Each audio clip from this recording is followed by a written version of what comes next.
વિસાવદર ગણપતિ ઉત્સવ સમિતિ ગંજીવાડા દ્વારા ગણપતિ ઉત્સવની બીજા દિવસે મહાઆરતી।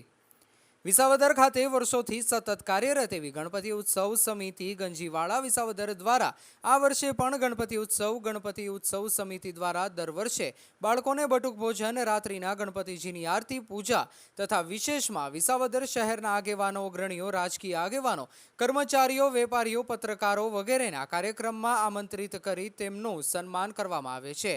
ભાઈઓ, બહેનો, બાળકો ભાવભેર ગણપતિ ઉત્સવનો લહાવો લે છે। આમ દર વર્ષ મુજબ આ વર્ષે પણ ગણપતિ ઉત્સવ સમિતિ ગંજીવાડા દ્વારા આજે બીજા દિવસે વિસાવદર શહેરના આગેવાન, અગ્રણીઓ, વેપારીઓ આરતીનો લાભ લીધો હતો। પત્રકાર શ્યામ ચાવડા, સીવી જોશી, ઘનશ્યામભાઈ સાવલિયા, કુસુમબેન, સુધીરભાઈ ચૌહાણ, હિરેનભાઈ જોશી, છગનભાઈ માલવિયા, જયસિંહભાઈ દરબાર વગેરે મહાનુભાવોનું સન્માન કરવામાં આવ્યું હતું તેમ પ્રમુખ સુરેશભાઈ સાદરાણીએ એક અખબારમાં જણાવ્યું હતું।